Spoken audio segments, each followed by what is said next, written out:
show will explain on the do and don'ts in resume writing. First of all, resume typically shows the first impression of your job qualification to the respective employer.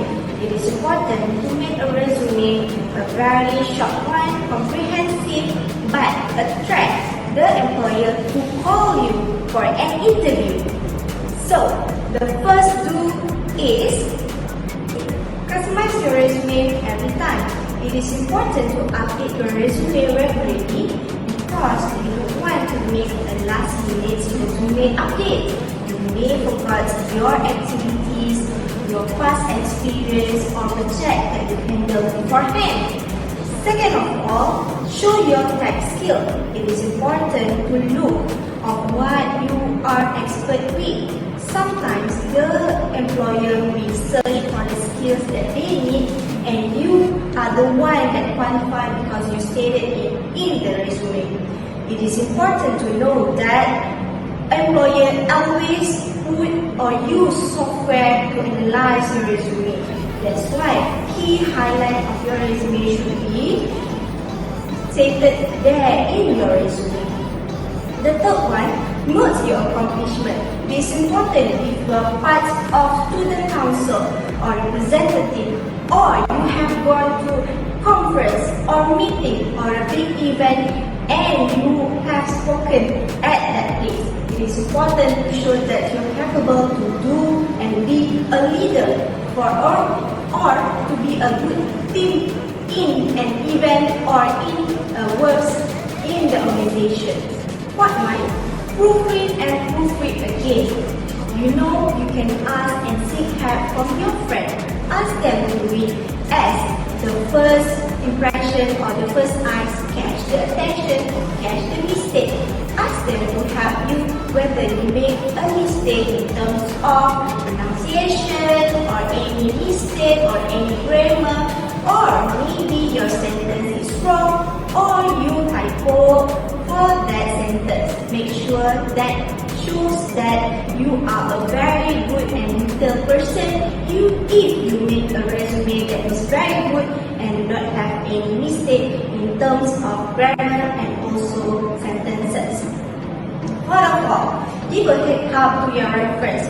You put reference right in your resume. Make sure you call them. When you call them, ask them that you put their name in the resume, and if you are good enough, send them the resume. This will make sure that they are up to date of what you are doing in the school, or you are experiencing a part-time job or full-time job anywhere that they are not noticed yet. So this to make sure that when the employer calls them, they can answer and strictly say that you are the one that is very good and should be employed by the employer. Next one is keep it updated. It is important to have your reference, your names, your age or your address correct and updated. Make sure that if you are not married, put your name as Miss, or if you are married, put it as Madam. But remember, don't put something that will make it biased to the organization or to the hiring company. So, next one, the last but not least that people will think to forget is if you have volunteered to any company or any activities nationwide, in Malaysia or outside, make sure you put it down or jot it down in your resume. It is important to know that employer will seek for you because you qualify and manage your time during the real works and also the part-time, which is the volunteer job, so you can help others and you also the one who help others in the organization later on. Okay, moving on to the don'ts in resume writing. Make sure the first one, don't mislead or give information that is not true. Probably you will think that your CGPA is 3.4 but you upgrade them to 3.5. Don't do that. People always want someone who is honest to the organization. So you may be not called for a job interview later if you're not honest for your resume writing. The next don't is don't give reason for leaving each job. You do not want to tell the employer why you are leaving. Are you not good enough for the employer, or are you not good enough for the new employer? So you're not going to disclose everything to the company. The next don't is don't get too personal. Probably they may ask you where are you from, and then you start to talk about your village, your personal, who are your parents, your background and everything. Don't get too personal. Just show them what they need to know, because sometimes too personal is not good. That mentions that you are a very talkative and not doing job as what they want if you talk a lot. Next will be don't worry about the exact dates. Remember your 5 years back experience on SPM, PMR or any other results. Sometimes you don't exactly remember their date. So what you can do is just put the months and the year for the existing experience that you have been. Make sure that you put, for example, I'm leaving SPM in 2007. Then what I should write is SPM November 2007. That's it. No need to write the date. The next don't is don't go for a crazy format. Remember, you should try to make it a very neat, a very clean resume. So you have to put important one key, which is, for example, you use Times New Roman. Make it directly to use Times New Roman for overall of the resume. Make sure the font is the same, or if it is important, then you should bold it, highlight it, or anything. Make sure that is very neat and understandable and not going to make the employer crazy doing or reading your resume. Alright, the next don't is, I know you may leave the old company, but then please remember, don't put your email address and also telephone number of your previous company as yours.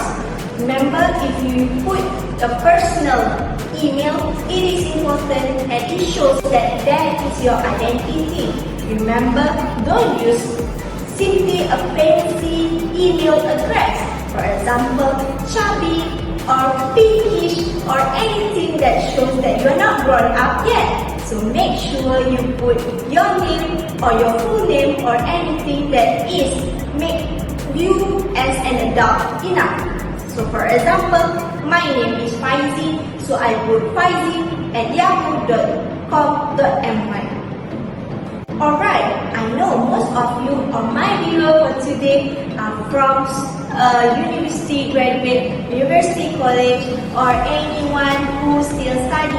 Don't worry, if you put your highest education level is SPM or diploma or metric or something, make sure that you put it at the highest.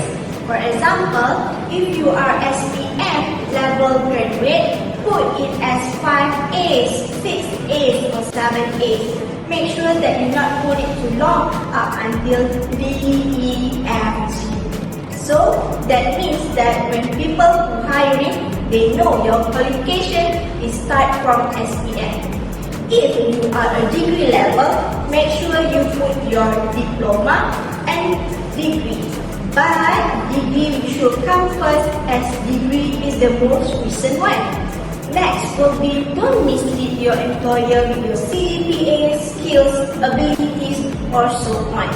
There's many things that you can manipulate, but then don't manipulate about yourself. It is dangerous, as if you caught, then it will be a long way to go. The next don't is don't list your salary information.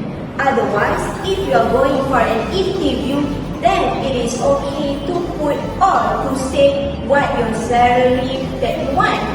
Because if you put it as lowest or to highest, it shows that the judgment or the employer will think that you are suit or you're not suit based on the information you have given.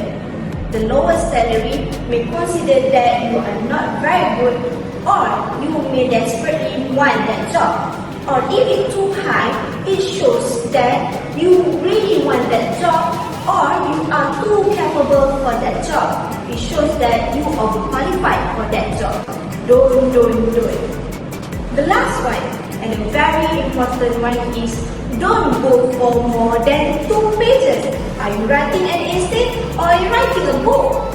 This is important. 2 pages or in a very accurate one, 475 to 600 words is a must.